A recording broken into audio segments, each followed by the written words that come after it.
செவ்வாய்க்கிழமை 17 சிவான் ஜூன் 2. தேவனால் தெரிந்து கொள்ளப்பட்டவர். 1 பேதுரு 2:9.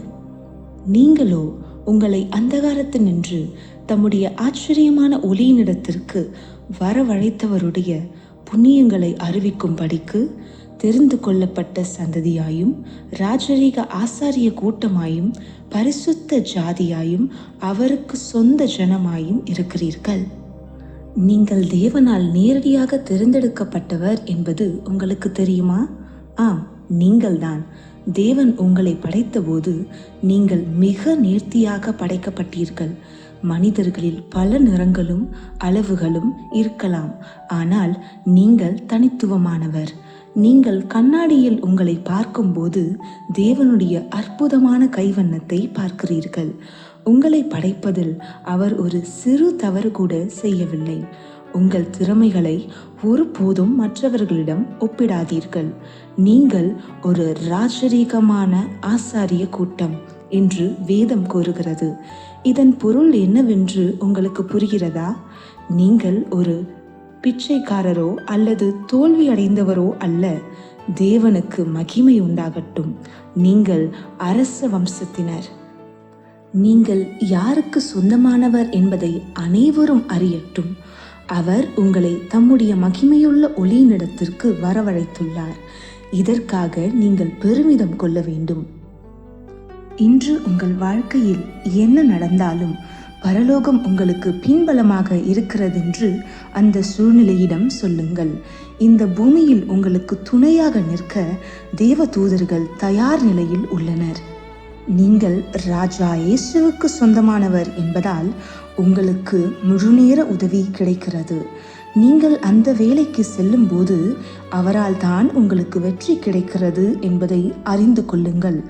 தன் மக்களை கவனித்துக் கொள்வது ஒரு ராஜாவின் கடமையாகும். தேவன் செய்தவற்றிற்காக அவருக்கு நன்றி செலுத்துங்கள். ராஜ குடும்பத்தினரை போல ஆடை அணிந்து பேசி வாழுங்கள். அவர் உங்களை வெற்றியோடு வடிவமைத்தார். எதனாலும் அதை தடுக்க முடியாது. அவர்கள் உங்களை பார்த்து சிரிக்கலாம், ஆனால் அது உண்மையை மாற்றாது.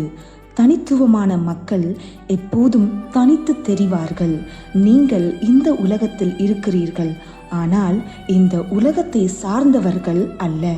தேவன் கொடுத்த திறமைகளுடன் செயல்படுங்கள். ராஜா, நீங்கள் யார் என்பதற்காக யாரிடமும் மன்னிப்பு கேட்க வேண்டியதில்லை. தீர்க்கதரிசன அறிக்கை. கிறிஸ்து என்னை அவருடைய சாயலில் உருவாக்கியுள்ளார். நான் ஒரு ராஜ இரத்தத்தின் வம்சத்தை சேர்ந்தவன். நான் யார் என்பதை பற்றி